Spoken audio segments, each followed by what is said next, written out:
Program Intensive Pairing kini telah mencapai batch ke-25. Lebih dari 3 tahun lamanya kami di lereng Merapi, Yogyakarta, berusaha melakukan pemberdayaan anak muda melalui pemrograman. Ribuan orang mendaftar, ratusan orang terpilih, tapi hanya beberapa saja yang kemudian bertahan dan menjadi programmer dunia dan turut ambil bagian untuk mendidik sesamanya. Salah seorang dari programmer itu adalah David.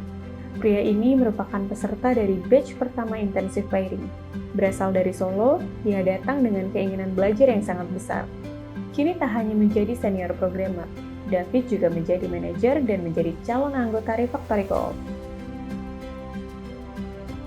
Jadi dulu waktu pertama kali join ke Refactory itu melalui program IP ya, itu tahun 2021 bulan April, dan dapat info itu dari grup Telegram sih. Latar belakang sebenarnya nggak ada sih dari IT ya. Jadi saya lulusan farmasi dan mulai tertarik sih dengan pemrograman, dan mulai dari situ ya mulai belajar mandiri.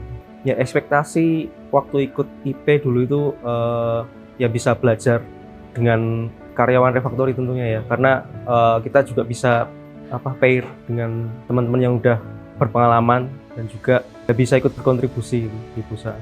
Sebelumnya pernah ikut sih, tapi online. Jadi ada diberikan materi, disuruh belajar membaca. Di akhirnya itu mengerjakan suatu project.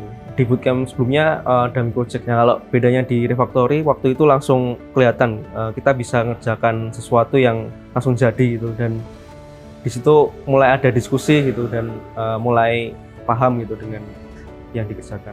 Jadi di Refactory itu kita learning by doing. Jadi meskipun sebelumnya belum pernah mengerjakan atau belajar itu nggak jadi masalah. Prosesnya itu kita mau belajar dan mau aktif ketika ada blocker ya kita cari, kita berdiskusi. Dulu itu ya dari junior front end ya, terus mulai jadi mid dan mulai terlibat di project luar di Singapura. Jadi dari situ diangkat sebelumnya jadi tech fellow ya, dan akhirnya jadi engineer manager gitu.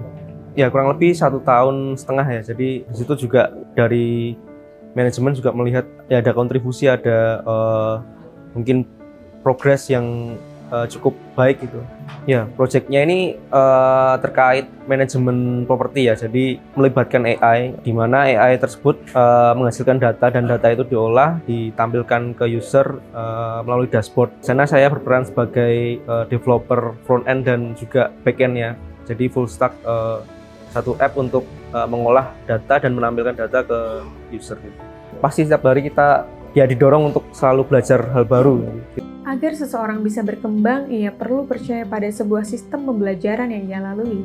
Seringkali, dalam prosesnya mereka akan belajar hal baru, mengembangkan skill baru, atau bahkan mendapatkan pengetahuan baru untuk dipraktekkan. David yang dulu menjadi peserta IP, kini ia beralih peran menjadi senior yang juga mendidik para juniornya. Bahkan, David juga menginspirasi adik kandungnya untuk bergabung dengan program Intensive Pairing di Refactory. Ya, targetnya sih ingin bisa menciptakan senior yang lebih banyak gitu, sampai ke depan gitu. Jadi nggak teman-teman nggak berhenti sampai dari IP beginner junior gitu, nggak, tapi bisa berproses bareng gitu sampai senior, bahkan bisa nanti ikut jadi di manajemen gitu.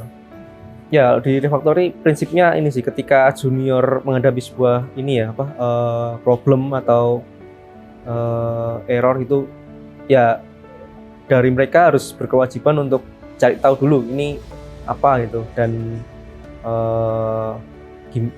gimana cara debugnya, terus ketika buntu ya baru kita bisa diskusi dengan senior. Kenapa praktek lebih ini ya? Karena ya dari praktek itu kita menemukan hal baru, terus kalau di programmer itu ngomongnya buat tanganmu kotor gitu kalau ini ya istilahnya ya. Jadi ya dari praktek itu kita menulis kode, kita cari solusinya gitu, dan dari situ teman-teman jadi lebih paham gitu. Mulai dari awal join di Refactory udah jadi kewajiban ya, jadi semangat untuk improve gitu ya, dari skillnya dari hard skill-nya dan dari soft skill-nya juga. Kalau di lokal dulu pernah ini ya apa, IDN itu suatu portal berita, IDN, BPN juga, ada RCTI Plus, MNC itu di lokal ya. Kalau di luar ada Loretta, itu perusahaan dari Singapura. Perasaannya yang pertama ya lebih percaya diri, terus lebih ya tentunya merasa signifikan ya, mulai dari sebenarnya nggak bisa apa-apa, terus sekarang bisa sesuatu gitu yang berdampak gitu.